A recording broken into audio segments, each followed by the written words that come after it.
Si Vincent, on va tout de suite prendre la direction de New York pour retrouver Grégory Volokin sur place. Bonjour Grégory. Bonjour.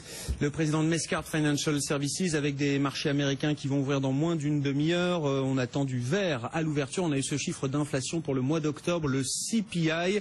Bon, une inflation qui tombe parfaitement en ligne avec les attentes, plus 0,2% sur un an, plus 1,9% si on enlève le pétrole et l'énergie. Exactement, et c'est ce 1,9% que regarde la Réserve fédérale pour établir sa politique. Donc c'est un chiffre qui se rapproche des objectifs de la Fed. Aussi à noter que, bon, évidemment que l'énergie continue à bien aider et à contenir l'inflation, mais qu'on voit nette hausse dans plusieurs compartiments de dépenses, notamment dans la santé et dans tout ce qui est loyer.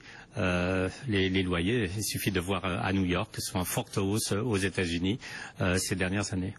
Bon, voilà donc pour ces chiffres d'inflation qui ne remettent pas en cause à ce stade donc le scénario d'une première hausse de taux du côté de la Fed le 16 décembre prochain. Dans l'actualité des entreprises, on a encore pas mal de secteurs, de compagnies dans le secteur de la conso qui publient. Walmart, on a eu Home Depot également dans l'aménagement de la maison, le bricolage. Que peut-on dire des chiffres, des ventes de ces groupes et du discours ?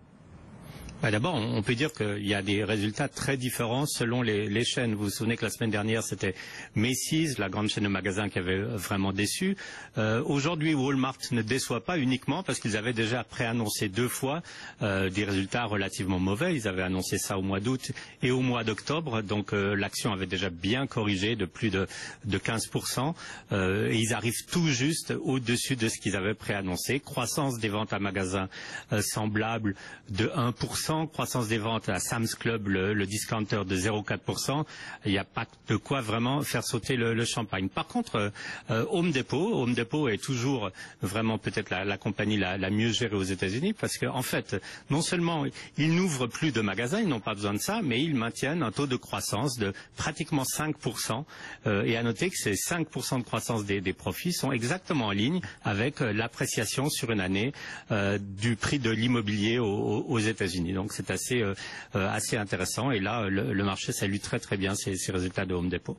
Merci beaucoup Grégory. Bonne séance à vous. L'ouverture dans 20 minutes. Ce sera évidemment à suivre en direct comme chaque après-midi dans Intégral Bourse. Grégory Volokin, le président de Mescart Financial Services. 15h10.